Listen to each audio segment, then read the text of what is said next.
भागवत गीता, पहले तो इसको समझो भागवत गीता क्या है और श्रीमद् भागवत महापुराण क्या है। श्रीमद् भागवत महापुराण अर्थात ये भगवान का चरित्र है।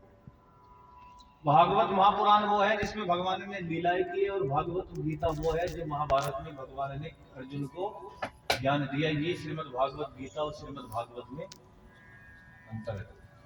तो अधिकतर इस अंतर को समझने में बहुत समय लगेगा।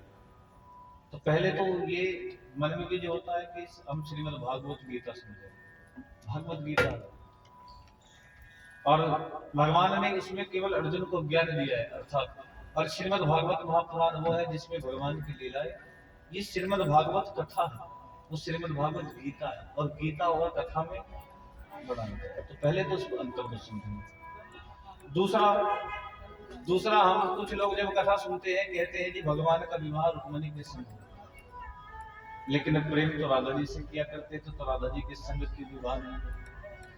आधे से ज्यादा लोगों के मन में तो ये भी शंका रहती है कि भगवान ने राधा जी से जब प्रेम किया करते थे तो उनसे विवाह क्यों।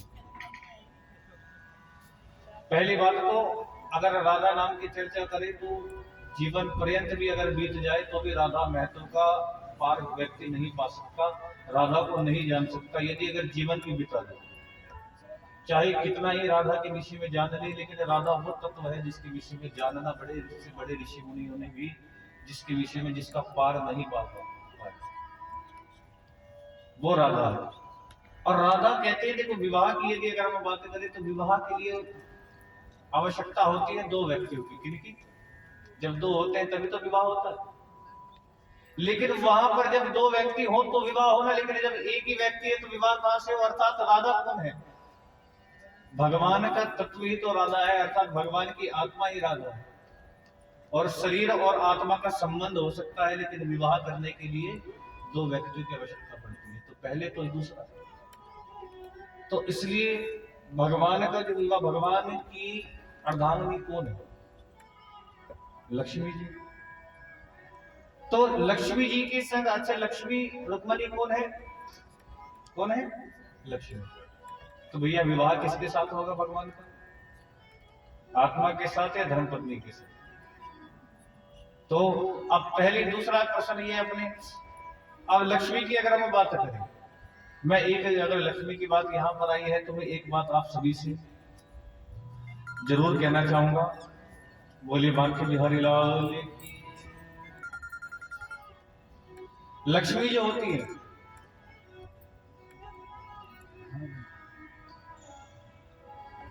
लक्ष्मी की भी तीन श्रेणी होती है, ध्यान दें। लक्ष्मी की तीन श्रेणी होती है, और कभी भी लक्ष्मी की हम पूजा करते हैं तो कभी अकेली लक्ष्मी की पूजा नहीं करनी चाहिए। किनको विराजमान करना चाहिए लक्ष्मी जी के साथ? किसे? अभी तक तो इसमें भी थोड़े कंफ्यूजन है। आप लक्ष्मी जी किनकी पत्नी, अभी क्या बताया था? किसकी? विष्णु जी की। अर्थात कि लक्ष्मी की पूजा करोगे तो विष्णु जी को साथ में रखना जरूरी है। अर्थात क्यों? क्योंकि आप एक बात बताइए, आप स्त्रियां हैं, आपके पति हैं, अब कोई आपको निमंत्रण पर बुला ले आइए और आपके पति को ना बुलाए तो क्या आप चली जाओगे? तो अब जब लक्ष्मी जी को बुलाओगे तो भैया पति को तो बुलाना जरूरी है। जब तो लक्ष्मी जी को अकेली बुलाओगे तो कहां से आ जाएगी? तो भैया इसलिए साथ में भगवान नारायण को भी साथ में पूजा करनी आवश्यक है। कभी अकेली लक्ष्मी की, और लक्ष्मी की भी तीन श्रेणी होती है, ध्यान रखना। मैं आज आपको बताता हूं। पहली होती है उच्च श्रेणी। कौन सी? उच्च श्रेणी। दूसरी होती है मध्यम श्रेणी। कौन सी? मध्यम। और तीसरी जो होती है वो होती है अधम श्रेणी। तो उच्च श्रेणी, मध्यम श्रेणी और अधम श्रेणी, इन तीनों के विषय में अगर हम जाने तो लक्ष्मी का अर्थात है कि ये जो पहली उच्च श्रेणी होती है ना, उच्च श्रेणी वाले लोग क्या होते हैं? जिनकी जो उच्च श्रेणी की लक्ष्मी को रखते हैं, अर्थात कि वो लक्ष्मी अर्थात उनकी पुत्री बनकर के आती है। क्या? और जब लक्ष्मी पुत्री बनकर के आती है तो क्या करते हैं? लक्ष्मी को, एक बेटी को कैसे रखा जाता है? अर्थात इस प्रकार से जैसे हम उस बेटी को लाड़ प्यार दुलार किया करते हैं, उस बेटी को जब बेटी बनकर के आती है मीनू शर्मा। तो यदि अगर हम जब बेटी हमारी होती है तो बेटी के लिए जो हम धन भी कमाते हैं, जब बेटी बड़ी होती है तो किस लिए कमाया जाता है धन? कि जब हम उसका विवाह करें, और विवाह करने में किसकी आवश्यकता पड़ती है? धन की। अर्थात कि वो जो उच्च श्रेणी वाला, जो उच्च श्रेणी के जो लोग होते हैं, जो लक्ष्मी को अपनी पुत्री के समान, अर्थात कि जो धन कमाएंगे, और धन कमाने के बाद जो धन इकट्ठा हो जाएगा, अर्थात तो उस लक्ष्मी की, अर्थात कि अपनी बेटी का विवाह अर्थात नारायण के साथ कर दिया जाता है। नारायण के साथ विवाह करने के बाद कि हमारे पास जो लक्ष्मी इकट्ठी हुई है, उसको हमने बेटी मान करके किसी भगवान के कार्य में उसको दान करना, अर्थात उसका नारायण के साथ विवाह करना, वो हो गया उच्च श्रेणी। वो दान किसमें आ गया? उच्च श्रेणी। और दूसरी हो गई हमारी मध्यम श्रेणी। मध्यम श्रेणी अर्थात कि उच्च श्रेणी तो हो गया कि जो दान को सही जगह पर इस्तेमाल करना, अर्थात जैसे कथाओं में किसी असहाय व्यक्ति की सहायता करना, जिसको बोलते हैं सुयोग्य दान करना, अर्थात वहां पर पुतली बन करके लक्ष्मी। और जो मध्यम श्रेणी आती है, मध्यम श्रेणी अर्थात यहाँ पर रिश्ता जो होता है वो माँ और पुत्र, अर्थात जैसे एक माँ अपने बच्चे की देखभाल करती है, अपने बच्चे को पालती है, और एक बच्चा भी अपनी माँ को मानता है, उस माँ की तरह जब लक्ष्मी को रखता है, अर्थात कि कोई भी लक्ष्मी को अपने ऊपर जब खर्च करता है, भैया मैंने कमाई है, मेरी लक्ष्मी है, मैं अपने ऊपर खर्च करता हूँ, तो वो आ गया मध्यम श्रेणी। और जो अधम श्रेणी होती है, अधम श्रेणी किसको कहा है? अर्थात जो अधम श्रेणी वाले लोग होते हैं, जो लक्ष्मी को, अर्थात लक्ष्मी अधम श्रेणी किसमें आती है? जो लक्ष्मी को गलत चीजों में खर्च करते हैं। किसी भी प्रकार से हम कोई भी, आप देखिए कितने गलत कार्य हैं ऐसे। मैंने तो इतना तक देखा है कि कोई व्यक्ति यदि मदिरा की दुकान पर बैठ करके 2000-3000 की मदिरा पी जाएगा, उसके ऊपर कोई फर्क नहीं पड़ेगा। लेकिन घर में कोई धर्म कार्य के लिए अगर कह देगा ना कि 501 रुपए जरा धर्म कार्य में आपको देने हैं, तो उसके लिए भी उसको 10 बार सोचना पड़ेगा कि दूं या ना दूं, 500 दूं या 251 में टाल दूं, या फिर हाँ ये सत्य बात है कि 100 में ही कर दूं। वो 3000 उसको दुख नहीं पहुंचाएंगे, लेकिन ये जो 501 और 101 वाली जो बात है ना, ये बड़ी दुख पहुंचाती है ना। तो वो हो गया अधम श्रेणी। कौन सी श्रेणी हो गई? अधम श्रेणी। अधम श्रेणी में अर्थात के जो उस धन को संजो करके धन को रखना, अर्थात के धर्म, जो लक्ष्मी होती है, जो अधम श्रेणी के जो लोग होते हैं, वो लक्ष्मी को अपनी दासी मानते हैं कि जहां मेरी इच्छा होगी वहां खर्च करूंगा। मेरी इच्छा है मैं यहाँ पर इस गलत जगह पर यहाँ खर्च करूं, वहां खर्च करूं, अर्थात जो लक्ष्मी को अपनी दासी, अर्थात अपनी दासी मानते हैं। और लक्ष्मी यदि अगर किसी की दासी है तो केवल किसकी? प्रभु नारायण। और अर्धांगिनी यदि अगर किसी की है तो लक्ष्मी का स्वामी कौन है? अगर तुम लक्ष्मी के स्वामी बनोगे तो समझ लेना लक्ष्मी कदापि तुम्हारे पास नहीं आएगी। और लक्ष्मी का स्वामी तो केवल प्रभु नारायण है। और यदि अगर हम अपने शास्त्रों के अनुकूल अगर देखा जाए, तो वहां पर अगर शास्त्रों के अनुकूल देखे तो बड़ी सुंदर बात कही है। बोले बांके बिहारी लाल की। चला लक्ष्मी चलम प्राणम। देखना, चला लक्ष्मी चलम प्राणम, अर्थात ये कुछ चीजें होती हैं जो हमारे पास टिकती नहीं है। बड़ा सुंदर समझने वाली बात है कि चला लक्ष्मी चलम प्राणम, चलत जीवन यौवनम। चला लक्ष्मी चलत प्राणम, अर्थात कि सबसे पहली जो चलायमान है वो क्या है? लक्ष्मी। लक्ष्मी ध्यान रखना कभी भी एक जगह नहीं टिकती। आज आपकी जेब में 5000 रुपए पड़े हैं तो सोचोगे क्या हमेशा पड़े रहेंगे? क्या होंगे वो? लक्ष्मी जो है वो कभी एक जगह नहीं टिकती। चला लक्ष्मी, और दूसरा चलम प्राणम। प्राणम अर्थात कि ये प्राण, जो शरीर के अंदर जो आत्मा है वो कभी एक शरीर में नहीं रहती है, अर्थात कि ये एक ना एक दिन ये भी निकल करके चला लक्ष्मी चलम प्राणम। जीवन यौवनम, और दूसरा जीवन यौवनम क्या बताए?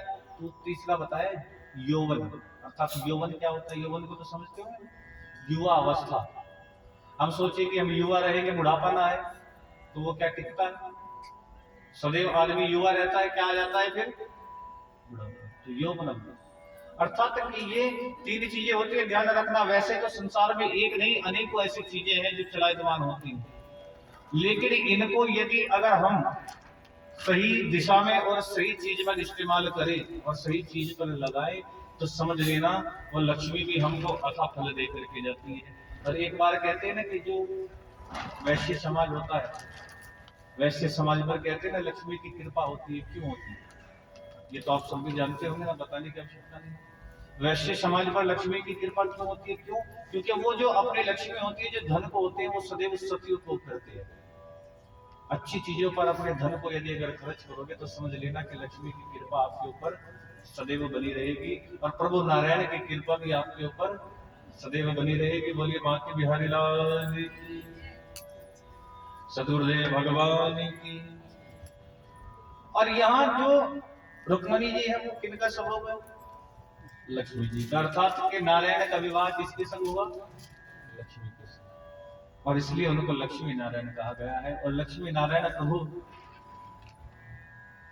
एक नहीं, एक कारण की बात ना करें, अनेकों कारणों की बात करें। एक नहीं अनेकों कारण हैं।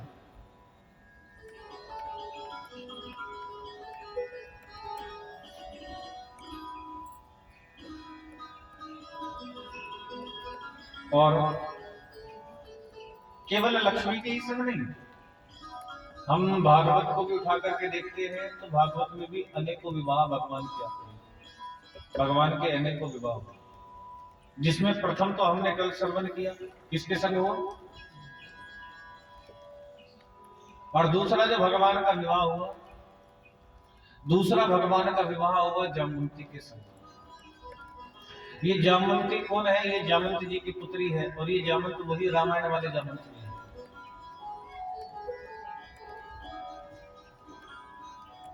रामायण वाले जामवंत जी।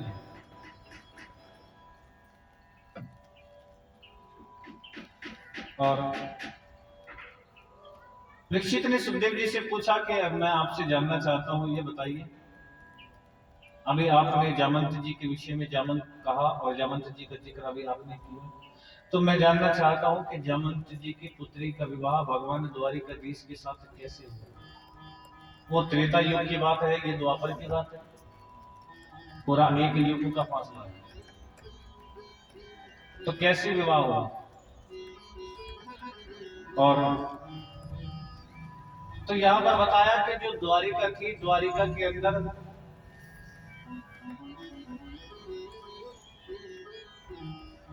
दो भाई रहा करते थे,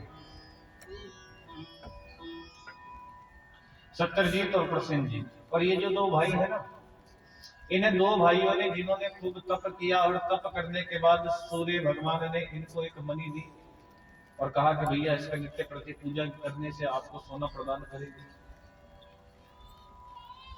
नित्य प्रति पूजन किया करते थे तो वो मणि उनको सोना प्रदान किया करती थी, अर्थात वो समंतक मणि सोना प्रदान किया करती थी। अब खूब स्वर्ण हो। द्वारिकाधीश की एक बार जब मणि को गले में पहन करके भगवान की सभा में गया, भगवान ने मणि को देख करके भगवान जान गए कि सूर्य देव ने मणि दोनों भाइयों को दी है, सोना प्रदान करती है। तो भगवान ने उस मणि को अपने लिए नहीं, समाज के कल्याण के लिए मांगा। कहा कि देखो ये जो मणि है ना सत्यजीत, अगर तुम हमारी मानो तो इस मणि को राज खजाने में जमा करा दो, और जब आप इसको राज खजाने में जमा करा दोगे तो हम क्या होगा कि हम इस मणि से सोना निकालेंगे, और सोना निकाल करके राज खजाने में जमा करेंगे, जिससे प्रजा सुचारू रूप से अपना जीवन व्यतीत करती रही। और उससे क्या होगा? उससे जो प्रजा है, उससे प्रजा का हम जो कर है वो माफ कर देंगे, उस कर को हम छोड़ देंगे। और जब इस बात को कहा, सत्यजीत ने कहा कि देखो प्रभु, मैंने तो सूर्य भगवान से प्राप्त की है, तो मैं आपको ये मणि नहीं दे सकता। भगवान ने कहा कि कोई बात नहीं, नहीं देना चाहते तो मत दो। सत्यजीत लौट करके आया घर पर। सत्यजीत का जो छोटा भाई था प्रसेनजीत, अब उसने क्या किया, उस मणि को अपने गले में पहना और गले में पहन करके जंगल में गया और जंगल में जाकर के शेर का शिकार करना चाहता था। और जैसे शेर का शिकार करना चाहता था, लेकिन उल्टा शेर ने ही प्रसेन का शिकार कर दिया। अब शेर ने उसके मणि को देखा तो शेर उस मणि को लेकर के जाने लगा और वहीं से जा रहे थे जामंत जी। और जामंत जी ने जब उस मणि को देखा और उस मणि को देख करके उस शेर के साथ युद्ध करके जामंत जी ने शेर को मार करके उस मणि को ले जाकर के अपनी पुत्री जामंती को दे दिया। जामंती उस मणि के साथ खेलने लगी। सत्यजीत ने देखा कि 2 दिन हो गए मेरा भाई प्रसेनजीत लौट करके नहीं आया। जंगल में गया था और बैठे बैठे सोच रहा था, लेकिन बैठे बैठे मन में विचार आया कि कहते हैं ना कि बुद्धि जो होती है ना, बैठे बैठे जब सोचते हैं, विनाश काले विपरीत बुद्धि, अर्थात कि ये बुद्धि ही विनाश का कारण होती है। अब बैठे बैठे मन में विचार आया, अरे परसों द्वारिकाधीश मुझसे इस मणि को मांग रहे थे, कहीं ऐसा तो नहीं मेरा भाई मणि को गले में पहन करके गया था, द्वारिकाधीश ने ही मेरे भाई को मार करके मणि को छीन लिया। बिना सोचे समझे भगवान पर व्यर्थ का कलंक लगा। एक द्वारिकावासी ने जाकर के पूछा, भैया सत्यजीत, मैं एक बात पूछना चाहता हूँ, ये मत कहना कि मैं कुछ मांगने आया हूँ या मुझे कुछ चाहिए, लेकिन मैं आपसे इतना जानना चाहता हूं कि आपका जो छोटा भाई है प्रसेनजीत को कहीं नजर नहीं आ रहा।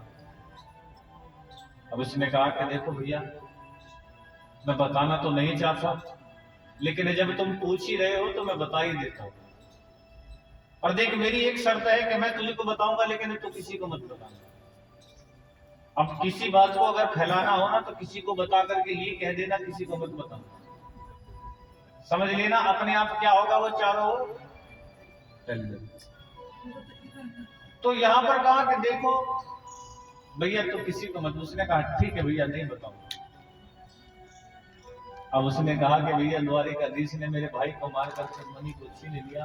अब भैया वो उसने कही, इतनी बात कही ही थी कि ये बात जो है एक चिंगारी की भांति पूरी द्वारिका में। अब एक को पता चले तो एक 4 को बताए, 4 को पता चला तो 4 वो 10 को बताए, 10 को पता चले तो कभी कभी क्या होता है ना, अगर किसी के घर में कोई हादसा हो जाए ना, तो भैया एक बाहर के व्यक्ति को पता चल जाए तो पूरी कॉलोनी को अपने आप पता चल जाए। कुछ तो होता है ना। एक बहन के पति शाम को घर से लौट करके आया, पति थोड़ा उदास था, कुछ घटना ऑफिस के अंदर हो गई थी पति के साथ। पत्नी ने देखा कि आज तो बड़े उदास हैं, भोजन भी कम किया है, चलो जाकर के पूछती हूँ पति देव से क्या बात है। धर्मपत्नी ने जाकर के पूछा, कहा कि आप आज थोड़े दुखी नजर आ रहे हैं, क्या बात है। पति ने कहा कि कुछ नहीं है, कुछ नहीं है, वो बाहर की सब बात है। नहीं, आप बताओ तो सही, आखिर अर्धांगिनी बन करके आए हो, आप मुझसे छिपाओगे। पति ने सोचा कि जब जिद कर रही है तो चलो बता ही देता हूँ। पति ने कहा कि देख, आज मेरे साथ ऑफिस के अंदर ये घटना हो। अब बेचारी पत्नी ने सुना तो पत्नी भी सुनकर के उदास हो गई, देखो मेरे पति के साथ ये सब हो गया। अब पत्नी बेचारी सुबह सुबह मंदिर जा रही थी, तो मंदिर जब मुंह लटका करके मंदिर की ओर जा रही थी, तो कुछ 4 बहनों ने, 4 सहेलियों ने पूछा, आजकल सहेलियां होती है ना 4-5 कलोनी। अब उन्होंने जाती जाती तो बीच में रोक करके, अरे बहन आज बड़ी उदास होकर के जा रही है, क्या बात है, कुछ तो बात होगी। अब उसने कहा कि कुछ नहीं, नहीं कोई बात नहीं। अरे देख, हम तेरी सहेली हैं, आज तक देख तेरी कोई बात हमने किसी को बताई, हम कदा भी नहीं। अरे हमें तो बता सकती है तू।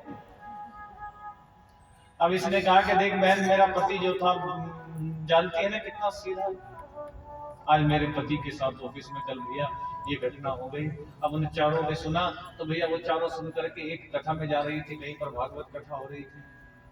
अब उन 4 को उस भागवत कथा में 50 बहनें और बैठी दिखाई दी। अब उन्होंने भैया बैठे बैठे चलो सोचा कि ये भी चर्चा कर लेती हूँ। अब पड़ोसन को बताया तो पड़ोसन को बताते बताते वो जो संसारिक चर्चा है वो सब जगह फैल गई।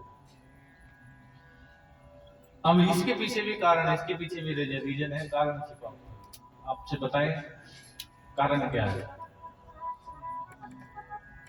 ये बुराई जो होती है ना,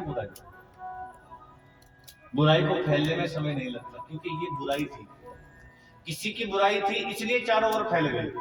अब तुम जाकर के कोई अच्छा काम कर लेना, किसी गरीब को वस्त्र पहना देना, किसी कथा में जाकर के कोई भी किसी का सहयोग कर देना, कुछ भी कर देना, तो भैया कोई आपके गुण नहीं गाएगा कि भैया उसने ये काम किया। अच्छाई नहीं फैलेगी, लेकिन बुराई को फैलने की में समय नहीं लगेगा। यहाँ कथा हो रही है तो थोड़ी आगे जाकर के पूछ लेना भैया कथा कहाँ हो रही है, किसी को नहीं। अभी जरा सा आपके पार्क में कोई हादसा हो जाए, पूरा मेरठ जान जाएगा कि ये नंद बिहार कॉलोनी भी है, इसके अंदर ये पार्क है। तो बुराई को फैलने में समय नहीं लगेगा। असल में हमारे अंदर ये आदत है कि हम बुराई को फैला देते हैं, लेकिन अच्छाई को नहीं फैला सकते। हम किसी को बुरी बातें तो बोल सकते हैं, गाली देने में 1 मिनट का समय नहीं लगाएंगे। जरा सा किसी को तुम कह करके देख लो, 2 मिनट में तुम्हारे मुंह पर कितनी प्रकार की, एक पड़ोसन के घर के सामने थोड़ा सा कूड़ा फैला करके देख लो, कितनी प्रकार की बातें क्या क्या ना बोलना शुरू कर देगी आपको तो बात। अर्थात के गाली देने में 1 मिनट नहीं लगाओगे, लेकिन किसी को अच्छे वचन बोलने में क्या मिलेगा? अच्छी बात अच्छे वचन बोलकर ये एक कहते हैं ना कि जीवन का एक सत्य है, सत्य को स्वीकार करना हमारे लिए बड़ा कठिन हो जाता है, लेकिन जब जीवन में इस सत्य को स्वीकार करना सीख लेते हैं तो जीवन की कठिनाइयां अपने आप मिट जाती है। तो हम बुराई बड़ी जल्दी कैच कर लेते हैं। और ये माइंड है ना, किसी एक फिल्म हमने देखी, एक फिल्म में, फिल्म का अर्थ क्या है कि झूठी दृश्य को दिखाना। फिल्म क्या है? झूठे दृश्य, काल्पनिक पात्र बना करके तो दिखाते हैं, उस झूठे दृश्य को हम सच मान लेते हैं, लेकिन जो सच हमारे शास्त्रों में, वेदों में लिखा हुआ है, हम उसको झूठा मान लेते हैं। हम क्या है ना, उल्टा है। जो सच है उसको हम झूठ मान लेते हैं, लेकिन जो झूठ है उसको हम सच मान लेते हैं। तो जब हम इस चीज में फर्क करना सीख जाएंगे कि झूठ और सच में हम अंतर करना सीख जाएंगे, तो समझ लेना अब किसी और के विषय में कहां जाना, क्या कहना। आजकल तो लोग एक छोटी सी बात का इतना बड़ा तर्क बना करके रख देते हैं सामने। तो इन्हें क्या होता है कि हम जब स्वयं अपनी भागवत को पढ़ेंगे और जब हम स्वयं अपनी रामायण को पढ़ेंगे, तो समझ लेना फिर हमें किसी के पास जाकर के भटकने की और पूछने की आवश्यकता नहीं होगी।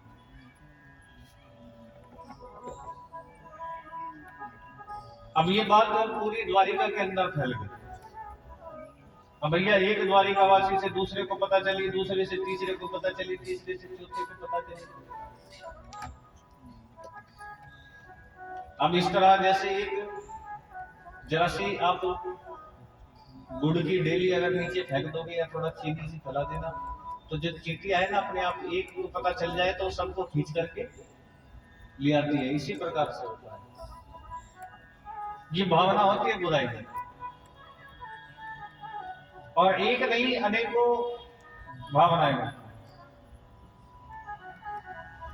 बोले बांके बिहारी लाल की, सतगुरुदेव भगवान की।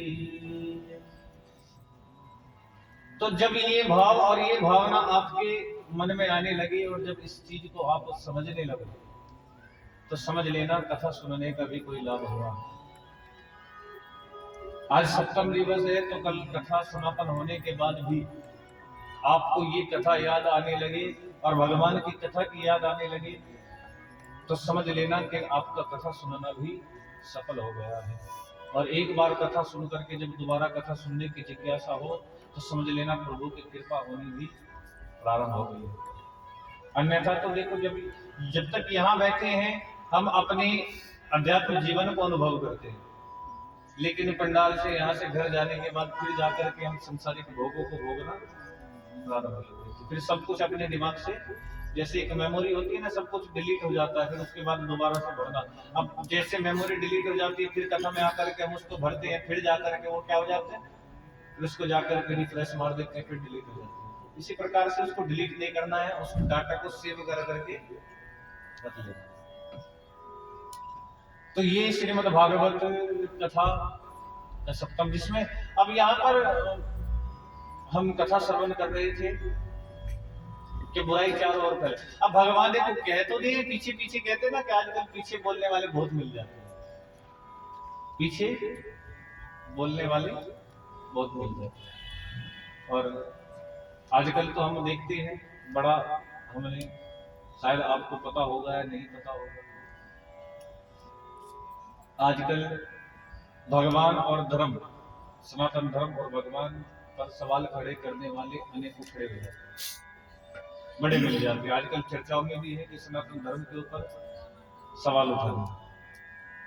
पहली बात तो ये है कि देखो, जो सनातन धर्म होता है, इस धर्म की सबसे बड़ी विडंबना क्या है कि हम सनातन धर्म के ही लोग अपने ही सनातन धर्म के व्यक्ति के ऊपर सवाल उठाना प्रारंभ कर देते। कभी आपने ये बात दूसरे धर्म में देखी? कोई दूसरे धर्म का व्यक्ति अपने ही धर्म के ऊपर सवाल उठावा कभी सुना है आपने न्यूज में कि किसी दूसरे धर्म के व्यक्ति ने अपने धर्म पे सवाल उठाया? नहीं।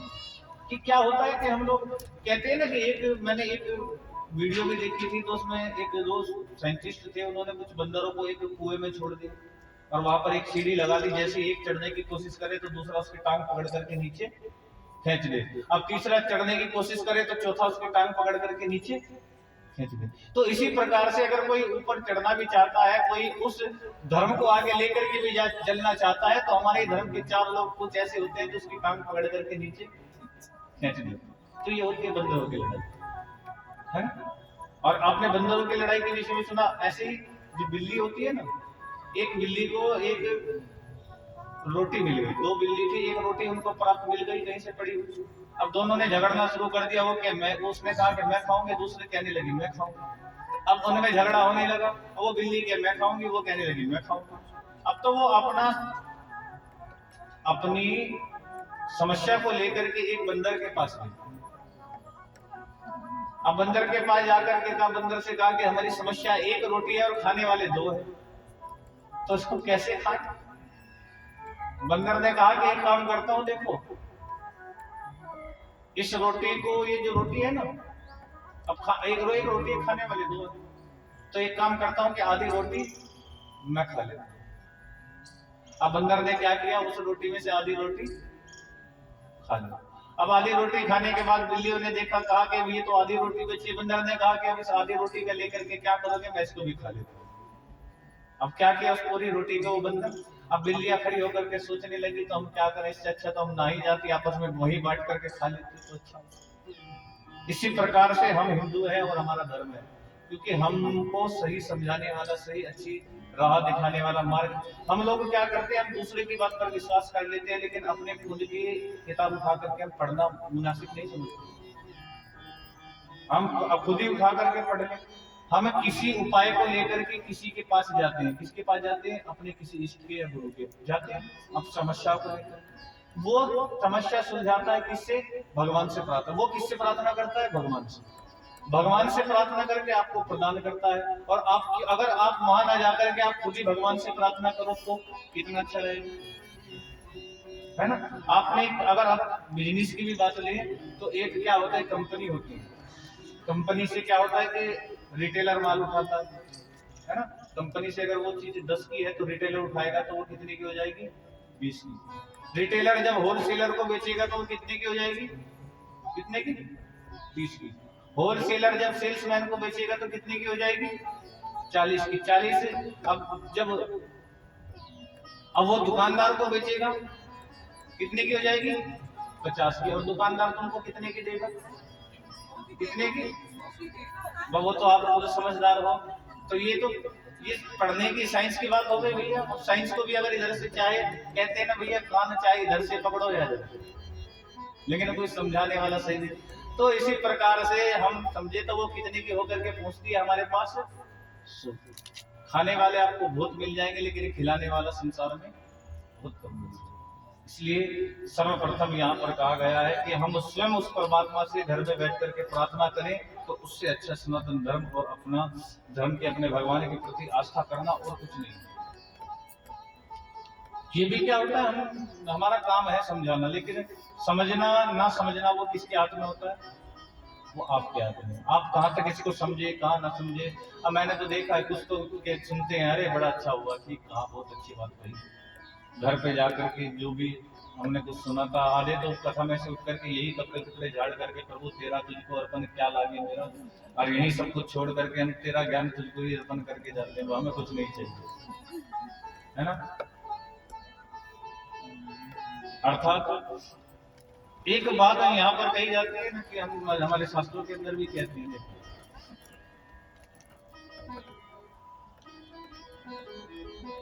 बड़ी सुंदर बात है। एक ऋग्वेद के अंदर एक बड़ी सुंदर बात हमारे वेद में लिखी हुई है, जिसको